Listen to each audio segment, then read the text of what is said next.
आज मुकेश के घर की नीलामी होने वाली थी। मुकेश और उसकी पत्नी और बच्चे घर में डरकर बैठे थे।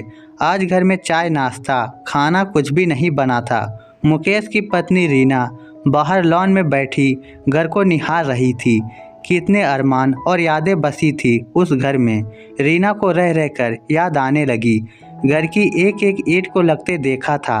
रीना सोचकर उसकी आंखों से आंसू बहने लगे। रीना के लिए वह घर नहीं सपनों का महल था। उसकी देवरानी जेठानी तो उसका इतना सुंदर घर बनते देखकर जल भुन गई थी। आज घर नीलाम हो जाएगा तब वह उन पर खूब हंसेंगी। सोचकर रीना का कलेजा बैठने लगा। पहले दुकान बिकी, अब घर भी हाथ से निकल रहा था। 2 साल में ही मुकेश सड़क पर आ गया था। वह दुकान में अच्छा खासा कमा रहा था, मगर गलत संगत और जल्दी पैसा कमाने के चक्कर में वह सट्टा लगाने लगा था। एक दिन जोश जोश में ज़्यादा रुपयों का दाव लगा बैठा और हार गया। यहीं से उसके बुरे दिन शुरू हो गए। हारी हुई रकम को वापस जीतने के लिए लोगों से उधार लेता गया। घर पर जो होम लोन चल रहा था, मुकेश ने उसे भी बढ़ाकर डबल करवा लिया। फिर एक दिन ऐसा आया कि मांगने वाले उसके कपड़े फाड़ने लगे। मजबूरी में दुकान बेच दी। दुकान बिकते ही कमाई का साधन हाथ से निकल गया। अब होम लोन की किस्तें ड्यू रहने लगी। 3 किस्तें पेंडिंग होते ही बैंक रिमाइंडर पर रिमाइंडर भेजने लगा। वह बैंक से टाइम लेता रहा। बैंक ने उसे नियमों से ज़्यादा टाइम दिया, मगर वह किस्तें भरने में असफल रहा। मुकेश के दोनों भाई साधन संपन्न थे, मगर मुकेश दोनों से मन मुटाव किए बैठा था। इसी कारण वह उनके पास भी सहायता के लिए नहीं गया। बैंक वालों ने घर पर नीलामी का पर्चा चिपका दिया था और मुकेश को घर खाली करने का नोटिस भी भेज दिया था, मगर वह बोला नीलाम होते ही घर खाली कर देगा। नीलामी की प्रक्रिया घर में ही की जानी थी, इसीलिए 10 बजते ही बैंक के कर्मचारी और अन्य लोग घर में जमा होने लगे। रीना उठकर भीतर चली गई। मुकेश खामोश होकर सोफे पर पसरा हुआ था। रीना ने उसकी तरफ भारी आंखों से देखा, फिर वह दूसरे कमरे में जाकर रोने लगी। दोनों बच्चे मम्मी को चुप कराने लगे। मुकेश खिड़की से बाहर लॉन में जमा हो रहे लोगों को देख रहा था। बाहर मोहल्ले के लोग भी इकट्ठा हो गए। मुकेश भगवान से प्रार्थना कर रहा था कि नीलामी की राशि 40 लाख से ऊपर मिल जाए, ताकि बैंक के 40 लाख चुकता करने के बाद बची हुई राशि उसे मिल जाए और वह परिवार को किसी किराए के मकान में एडजस्ट कर सके।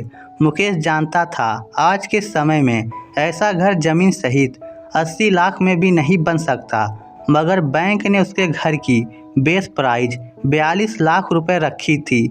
उसने इसका विरोध भी किया था, मगर वह प्राइस बढ़वाने में नाकाम रहा। घर में काफ़ी लोग इकट्ठा हो चुके थे कि मुकेश ने देखा कि उन लोगों में उनके दोनों भाई भी शामिल थे।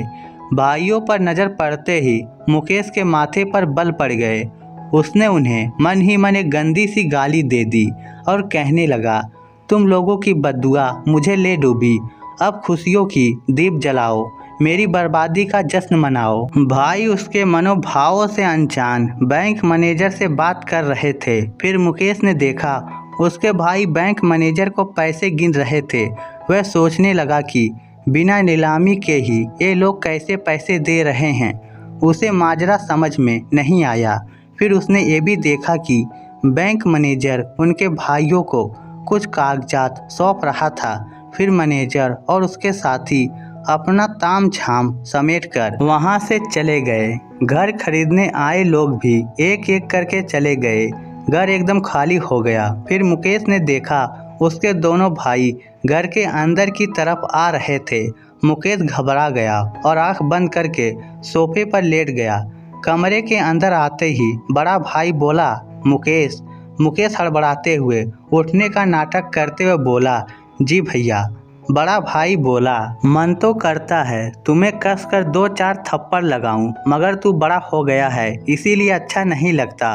घर नीलाम होने की नौबत आ गई थी तो मुझे एक फ़ोन भी नहीं कर सकता था क्या? बात नहीं करता, कोई गम नहीं, मगर तुमने तो बड़े भाई और छोटे भाई को एकदम ही बेगाना कर दिया। बड़ा भाई आगे बोला, हम दोनों तुमसे 4 किलोमीटर के फासले पर रहते हैं। तुमसे मुसीबत में इतनी सी दूरी तय नहीं हुई। ले ये घर के कागजात और लोन चुकता होने की रसीद। मुकेश बड़े भाई के मुंह की तरफ देखता रहा। बड़ा भाई बोला, ले ले, ज़्यादा बड़ा हो गया है क्या? यह सुनकर दरवाजे के गेट पर खड़ी रीना की रुलाई फूट पड़ी। उसने जल्दी से मुंह में साड़ी का पल्लू ठूस लिया। मुकेश ने कांपते हुए हाथों से कागज थाम लिए और फिर रोते हुए झपट कर बड़े भाई के गले से लिपट गया। बोला, माफ़ कर दो भैया, मैं भूल गया था कि इस दुनिया में मेरे 2 फौलादी भाई भी मौजूद है, जो बचपन में मुझे एक खरोच होते ही सारे ज़माने से लड़ने के लिए तैयार हो जाया करते थे। फिर मुकेश छोटे भाई के भी रोते रोते गले लगा। दोनों बच्चे भी भागकर चाचा और ताऊ जी से गले लिपट गए। रीना रोते रोते चाय बनाने चली गई। दोस्तों, कम समय में अमीर बनने के चक्कर में गलत काम करने से बचिए। जुआ और सट्टा दोनों ही पतन के कारण बनते हैं। एक बार इनकी लत लगने पर एक कंगाल करके ही छोड़ते हैं। शुरू में थोड़ा थोड़ा करके लत लग जाती है, फिर उसे छोड़ना बहुत मुश्किल हो जाता है। इस स्टोरी को लेकर आपकी क्या राय है? नीचे कमेंट करके हमें ज़रूर बताइएगा। धन्यवाद।